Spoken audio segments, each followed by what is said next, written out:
ముక్కోటి ఏకాదశికి ముస్తాబవుతోంది భద్రాచలం పుణ్యక్షేత్రం. 29, 30న జరిగే వైకుంఠ ద్వార దర్శనాలకు దేవస్థానం అధికారులు భారీ ఏర్పాట్లు చేస్తున్నారు. ఇప్పటికే ఆలయంలో అధ్యయనోత్సవాలు వైభవంగా జరుగుతున్నాయి. జనవరి 9 వరకు ఆలయంలో ప్రత్యేక పూజలుంటాయని చెప్పారు అర్చకులు.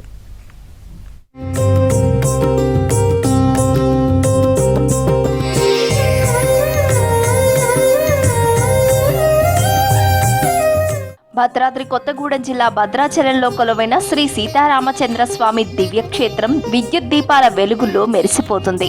ఆలయంలో ముక్కోటి ఏర్పాట్లు ముమ్మరంగా సాగుతున్నాయి. డిసెంబర్ 20 నుంచి జనవరి 9 వరకు వైకుంఠ ఏకాదశి ప్రయుక్త అధ్యయనోత్సవాలతో పాటుగా ఈ నెల 29, 30న జరిగే ఉత్తర ద్వార దర్శనం, తెప్పోత్సవం వేడుకలకు వైభవంగా ఏర్పాట్లు చేస్తున్నారు అధికారులు.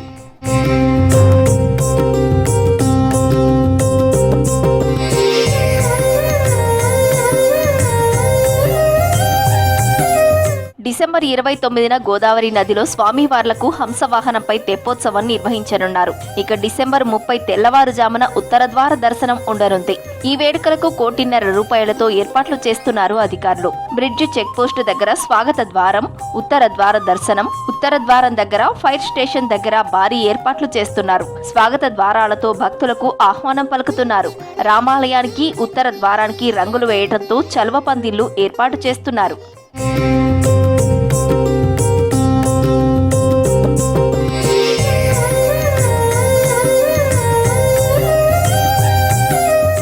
గోదావరిలో తెప్పోత్సవానికి వినియోగించే హంసవాహనం తయారీ పనులు ఫైనల్ స్టేజ్ కు చేరుకున్నాయి. స్వామివారి అవతారాలను దర్శించుకునేందుకు మిథిలా స్టేడియంలో ప్రత్యేక వేదికను సిద్ధం చేస్తున్నారు. పనులను దేవస్థానం ఈవో దామోదర్రావు, ఇంజనీరింగ్ అధికారి రవీందర్ పర్యవేక్షిస్తున్నారు.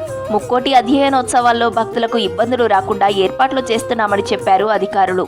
భద్రాచలం క్షేత్రంలో మనం ఈ వైకుంఠ ఏకాదశికి సంబంధించినటువంటి ఇప్పటికే అక్కడ చేయాల్సినటువంటి వర్క్స్కు సంబంధించిన అన్ని టెండర్స్ అన్నీ కూడా కంప్లీట్ చేయడం జరిగింది.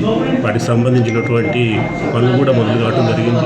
సుమారు మనం ఈసారి వైకుంఠ ఏకాదశికి సంబంధించి 1,50,00,000 ఖర్చుతో మనం ఇక్కడ పనులన్నీ కూడా నిర్వహించుకోవడం జరిగింది. పూర్తి స్థాయిలో పర్యవేక్షణ చేసి ముందుగానే పూర్తి చేసి అన్ని ఏర్పాట్లుగా సిద్ధంగా ఉంటామని కోరుచున్నాం.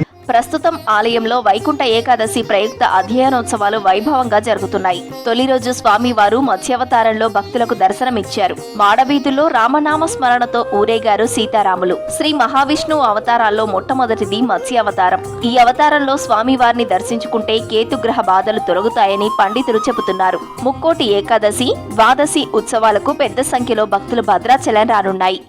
29వ తారీఖున స్వామివారికి గోదావరి నదిలో తెప్పోత్సవం జరుగుతుంది. 30వ తారీఖున వైకుంఠ ఏకాదశి ప్రయుక్తంగా ఉత్తర ద్వార దర్శనం ఉంటుంది. ఆ రోజు నుంచి రాపత్యోత్సవాలు ప్రారంభమై విశ్వరూప సేవ కార్యక్రమం ఉంటుంది. అలాగే ధనుర్మాసోత్సవాలు మనకు డిసెంబర్ 16 నుంచి జనవరి 15వ తారీఖు వరకు 14 వరకు భోగి పండుగ వరకు ధనుర్మాసోత్సవాలు, భోగి పండుగ నాడు గోదా కళ్యాణోత్సవం, అలాగే మకర సంక్రాంతి నాడు స్వామివారికి రథోత్సవం, ప్రణయ కలహోత్సవం ఇవన్నీ జరుగుతాయి. కనుక ఈ ఉత్సవాల్లో ఇటు ధనుర్మాసోత్సవాల్లోనూ ఇటు వైకుంఠ ఏకాదశి ప్రయుక్తంగా జరిగేటువంటి అధ్యయనోత్సవాల్లోనూ భక్తులు అధిక సంఖ్యలో పాల్గొని సీతారామచంద్రమూర్తి యొక్క అనుగ్రహానికి పాత్రలు కావాల్సిందిగా కోరుతున్నాం. మత్స్య రూపంలో ఉన్నటువంటి స్వామి వారిని మనం దర్శించడం వల్ల, పూజించడం వల్ల జ్ఞానం మనకి గొప్పగా ఏర్పడుతుందని, అంతేకాకుండా మత్స్య సంబంధమైనటువంటి యంత్రాలను ఇంట్లో ఉంచుకోవడం వల్ల వాస్తు సంబంధమైనటువంటి దోషాలు కూడా తొలగిపోతాయని మనకి వాస్తు శాస్త్రం తెలియజేస్తోంది. అటు దివ్యమైనటువంటి మత్స్య రూపంలో ఉన్నటువంటి స్వామివారిని దర్శించి విశేషమైనటువంటి ఫలితాలను పొందవలసిందిగా కోరుతూ ముక్కోటి ఏకాదశి, ద్వాదశి ఉత్సవాలకు పెద్ద సంఖ్యలో భక్తులు భద్రాచలం రానున్నారు. దీంతో అధికారులు భారీ ఏర్పాట్లు చేస్తున్నారు. రాత్రి టైంలో విద్యుత్ దీపాల అలంకరణలతో రాములోరి ఆలయం వెలిగిపోతోంది.